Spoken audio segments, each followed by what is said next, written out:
আজ বিপত্তারিণীর আগের দিন। তো আমি কি ভোগ রান্না করছিলাম সেটাই তোমাদের সাথে শেয়ার করছি। তো প্রথমে আমি দুধ নিয়ে নিয়েছি। এইখানে 1 কিলো 700 মতন দুধ আছে। তো সেটাকে কমিয়ে নিচ্ছি, ঘন করে নিচ্ছি। তো পুজোর দিন অনেকটা টাইম লাগবে, অনেক কিছু রান্না করতে হবে, ভোগের রান্না। সেই জন্য আগের দিন আমি এই দুধের ক্ষীরটা বানিয়ে নিচ্ছি। তো দেখো, দুধটা আগের দিন অনেকটাই ঘন করে রেখেছি, তারপরের দিন আবার ঘন করে রেখেছি। তো কালকে পুজো হবে বিপত্তারিণী। তো এখানে মঙ্গলবারে পুজোটা হয়। তো সেই জন্য আগের দিন এটা আমি ঘন করে রাখছি সকালবেলা। তো দেখো, পরের দিনে অনেকটা টাইম পাবো না, সকাল সকাল ভোগ রান্না করতে হবে অনেক কিছু, আর ভোগ দিতে হবে তাড়াতাড়ি। সেই জন্য দুধটা ঘন করে ক্ষীর বানিয়ে রেখে দিচ্ছি। তো ঘন হয়ে গেছে, এরপর আমি চিনি দিয়ে দিয়েছি। চিনি আর একটা ছোটো এলাচ দিয়ে দিয়েছি। আমাদের যেটা লাগে, এটা আমরা দুধ ঘন ক্ষীরটাকে বলি চাঁছি বলি। তো সেই চাঁছি করে নিচ্ছি। তো ঘন হয়ে গেছে। আর এভাবে শুকনো শুকনো করে কিন্তু কালাকাঁদ করা যায়। তো আমি আজকে ফ্রিজে রাখবো না, সেই জন্য মানে কালাকাঁদ করে দেখাতে পাচ্ছি না। শুধুমাত্র ক্ষীরটা করে শুকনো করে রেখে দেবো। আর এটাকেই যদি একটুকু ঘি দিয়ে রেখে দিতাম ফ্রিজে, কি একটা থালা বা কিছু, তাহলে কিন্তু এটা কালাকাঁদ পুরো হয়ে যেত, দোকানের মতন কালাকাঁদ হয়ে যায়। তো আমি আজকে রাখবো না, ফ্রিজে রাখবো না, বাইরেই রাখবো। কারণ ফ্রিজ ধোয়া আছে, কিন্তু ভোগের রান্না আর ফ্রিজে রাখবো না, আমি এরকম টিফিন বক্সে রেখে দেব। তো ঘন হয়ে গেছে, এবার এই শুকনো শুকনো করে নামিয়ে নিতে হবে। এটা কিন্তু কালাকাঁদের জন্য একদম পারফেক্ট রেসিপিটা। তো এইভাবেই ঘন করে রেখে দিতে হবে। আর এই দেখো, শুকনো শুকনো কতটা সুন্দর হয়েছে। এটা যদি ফ্রিজে রেখে দিতাম, পারফেক্ট কালাকাঁদ হয়ে যেত। তারপরের দিন স্নান টান করে আমি চলে এসেছি তো পুজো, তোমাদের পাশে, তো তোমাদের সেই জন্য কাছে। সকাল সকাল তো স্নান পুজোর করে দিন, নিচ্ছি। এখন মা 8টা মতন বিপত্তারিণী বাজছে। পুজো। এখনও পুজোর সব কিছু সরঞ্জাম রেডি করব ঠাকুরের। তো সেই জন্য সকাল সকাল চান করে রেডি হয়ে গেছি। তো আজকে প্রথম থেকে শেষ অবধি ভিডিওটা দেখার অনুরোধ রইল। ভালো লাগলে অবশ্যই লাইক করবে, কমেন্ট করবে, সাবস্ক্রাইব করবে। তো চলো, আজ সারাদিন কী করি টুকটাকই তোমাদের সাথে শেয়ার করি। আর আমাদের মন্দিরে পুজো হবে, সবই দেখাবো। সাথে থেকো, পাশে থেকো। আর ঠাকুর সবাইকে ভালো রাখুক, সুস্থ রাখুক, আনন্দে রাখুক, মা বিপত্তারিণী। তো তোমরা পুরো ভিডিওটা দেখতে থাকো। তো স্নান টান করে আবার দুধ নিয়ে বসে গেছি। দুধ আমি ছানা করব, আমাদের কাঁচি ছানা সবই লাগে। যেটা করেছি গতকাল ক্ষীর, আর পরের দিন ওই কড়াইয়ে ধুইনি, কড়াইটা সব এঁঠোতে ফেলিনি, এরকম করে রেখে দিয়েছিলাম। সেটাতে আমি ক্ষীর বানিয়ে নিচ্ছি। এখানে শাশুড়ি মা পুজোর জন্য জল নিয়ে নিল। আর এই দেখো, আমি এখানে চাঁচি ছানা করব, ছানাটা ফাটিয়ে নিচ্ছি লেবুর রস দিয়ে। এই দেখো, দুধটা ফুটে গেছে, তারপর ছানাটা দিয়ে দিয়েছি। তো ছানা হয়ে গেছে। তারপর আমি সুজি করব, প্লেন সুজি করব, ঘি তেল কিছুই দেব না, শুধু শুকনো কড়াইয়ে দিয়ে ভালো করে একটা এলাচ ফাটিয়ে দিয়ে দিলাম। এরপর জল দিয়ে চিনি দিয়ে নামিয়ে দেব, তাহলে আমার সুজি হয়ে যাবে। আর কড়াটা পুড়েছে দেখো, কালকে যে দুধটা গরম ক্ষীর করেছিলাম, সেই জন্য না ধোয়ার জন্য এটা পুড়ে গেছে। তো এরপর আরও ভালো করে ধুয়ে নিতে হবে। এই দেখো, আমার এই সুজিটা হয়ে গেছে, চিনি দেওয়া হয়ে গেছে। আর মিষ্টির পরিমাণটা যে যেমন খেতে পারো সেই পরিমাণে দিই। আর এইখানে ভোগের জন্য লুচি কয়েকটা একটু সেনে নিয়েছি বিনা নুন দিয়ে, নুন খাওয়া যায় না।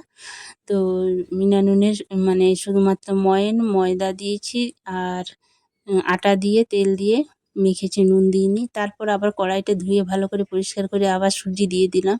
এখানে আমি একটু মিষ্টি বানাবো, সেই জন্য এটাও শুকনো কড়াইয়ে ভেজে নিলাম হালকা করে। এটা বেশি ভাজবো না, সুজিটা যেমন বেশি ভেজেছিলাম, এটা কিন্তু আমি আর বেশি ভাজবো না। এটা অল্প একটু ভেজে দুধ দিয়ে জল দিয়ে নামিয়ে দিলাম। পরে আবার আমুল দুধ দিয়ে ময়দা দিয়ে ভালো করে মেখে নিয়েছি। মেখে নিয়ে তারপর আমি মিষ্টি বানাবো, মিষ্টির শিরাটাও বানিয়ে নিচ্ছি। আর বেকিং পাউডার একটু দিয়ে দিলাম, আর চিনি শিরাটাই দেখো বানিয়ে নিলাম। এরপর আমি বেসন একটু নিয়েছি, শুধুমাত্র বেসনটা নুন না দিয়েই কিন্তু জল দিয়ে গুলে ভেজে নিতে হবে। এই বেসন বড়াও লাগে আমাদের, সব কিছু 13টা করে লাগবে ভোগের জন্য। তো এই দেখো, বেসন বড়া হয়ে গেছে। তো সব কিছু রেডি। এবারে ঠাকুরের লুচিগুলো করছি। এই লুচিগুলো কিন্তু আমি শুধুমাত্র ময়দা, আটা আর তেল দিয়ে মেখে নিয়েছি, তারপরে ভেজে নিচ্ছি। এই দেখো, তো লুচিগুলো ভেজে নিচ্ছি একটা একটা করে, বড় বড় লুচি করে নিচ্ছি, 13টা করে লাগে। আর আরও মানে পুরোহিত যিনি থাকেন তাকে 4টা করে লাগে। তো ঠাকুরের লুচিগুলো আগে তৈরি করে নিচ্ছি, পরে আমি বাড়ির জন্য বানাবো আবার। তো এই দেখো একা হাতেই করছি ভোগের রান্নাটা। আমার শাশুড়ি মা তাগা করছেন, তাগা বলতে সেই লাল ডোর দিয়ে যে দুব্বা ঘাস দিয়ে তৈরি মানে বেঁধে ঠাকুরের পায়ে ছুঁয়ে হাতে পরা হয়, ওই তাগাটা তো বানাচ্ছেন, যে ওইটা ঠাকুরের পায়ে পুজোর সময় দেওয়া মানে ছুঁয়ে হাতে পরা হয়। তো আমার সব কিছু লুচির ভোগ তৈরি হয়ে গেছে, এই দেখো। এরপর আমি মিষ্টিগুলো বানিয়ে রাখবো, যে ডোটা বানিয়ে রেখেছিলাম একটা সুজির, সেইটা।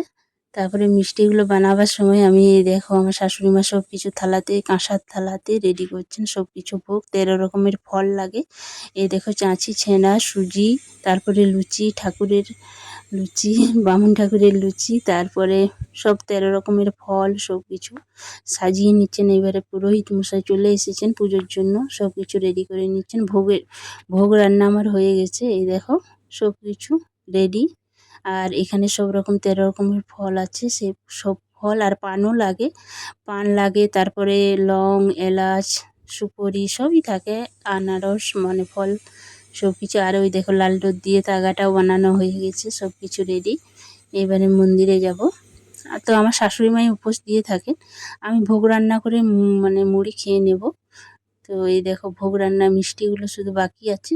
ঠাকুরের জন্য যে মিষ্টিগুলো করেছিলাম একটু মানে চিনির রসে ফুটিয়ে আমি ঠাকুরের জন্য 4টে দিয়েছিলাম, বাকিগুলো রেখে দিয়েছি বাড়ির জন্য।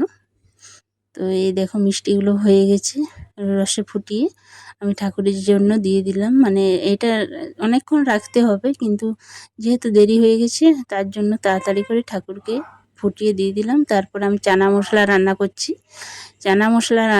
এই দেখো কুকারে তেল মানে তেল দিয়ে 5 ফোড়ন শুকনো লঙ্কা দিয়ে ভালো করে কষে আমি একবারে কুকারে রান্না করে নিচ্ছি। এরপর বাড়ির জন্য ময়দা মাখছি, ময়দা আর আটা, নুন, তেল দিয়ে মাখছি, এটা বাড়ির সবাই খাবো।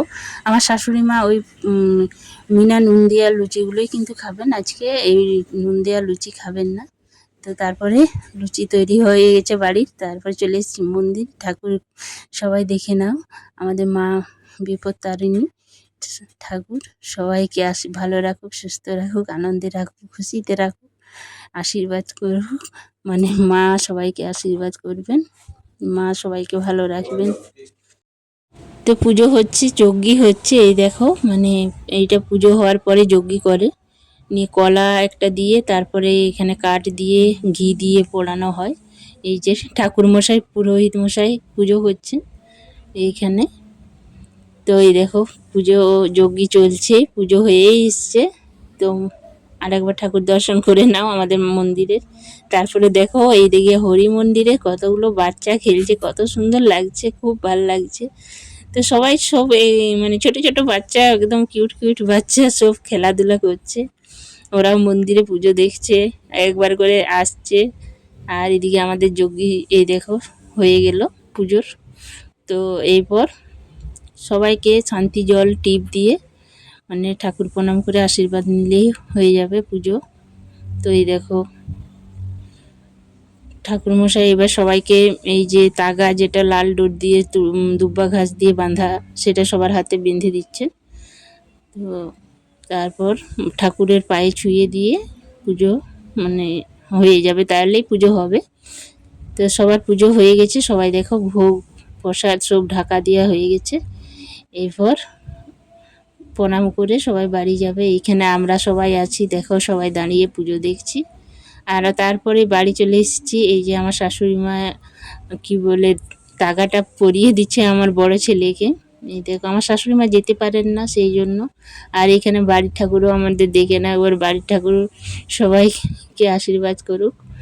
তারপর আমি এই যে তাগা বাঁধবো, মন্দির থেকে এসে গেছি, আমার বড় ছেলের বাঁধা হয়ে গেছে, এবার আমাকে বেঁধে দেবেন আমার শাশুড়ি মা। তো আমার বড় ছেলেকে একটু ভিডিও করতে বলছি, এই যে তো ভিডিও করে দিচ্ছেন। আর তাগাটা মানে ঠিকঠাক বাঁধা হচ্ছে না, বড় হয়ে যাচ্ছে, কোনো সময় ছোট হয়ে যাচ্ছে। শেষে আমি বসেই পড়লাম, বলি কতক্ষণ লাগবে বাঁধতে। তো এই হচ্ছে ব্যাপার। তো এই দেখো একবার বড় করছি না, একবার ছোট করছি।